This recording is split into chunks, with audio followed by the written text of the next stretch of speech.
জায়গা থেকে তাই খসে আমি বাউন্ডুলে ঘুরি।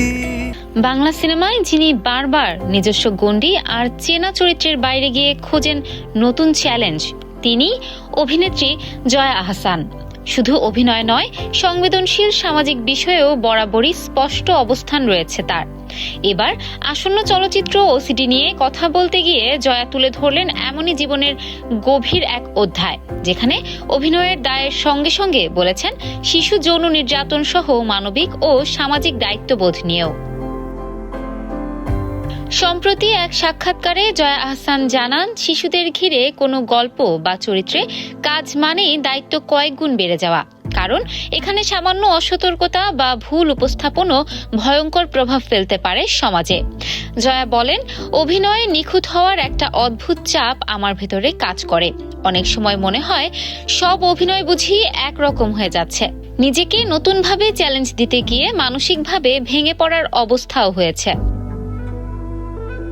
ওসিডি ছবিতে জয়া অভিনয় করেছেন এমন এক নারীর চরিত্রে যে শৈশবে ভয়াবহ যৌন নির্যাতনের শিকার হয়েছিল। চরিত্রটির গভীরতা বুঝতে এবং বাস্তবতার কাছাকাছি যেতে জয়াকে পড়াশোনা করতে হয়েছে শিশু যৌন নির্যাতন ও পিডোফিলিয়ার মতো কঠিন বিষয় নিয়ে। জয়ার ভাষায়, শিশুদের প্রতি যৌন আকর্ষণ কোনো সাধারণ অপরাধ নয়, এটি একটি গুরুতর মানসিক ব্যাধি।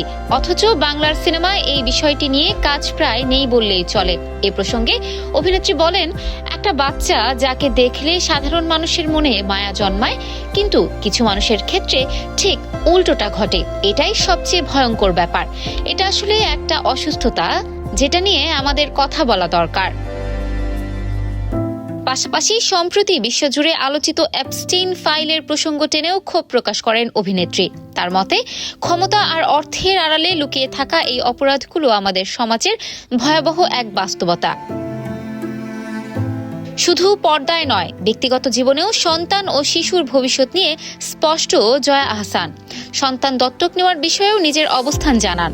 তার মতে, সন্তান নেওয়ার জন্য জন্ম দিতেই হবে এমনটা না, কিন্তু একটি শিশুকে পৃথিবীতে আনলে আগে নিশ্চিত করতে হবে তার নিরাপত্তা, তার পরিবেশ।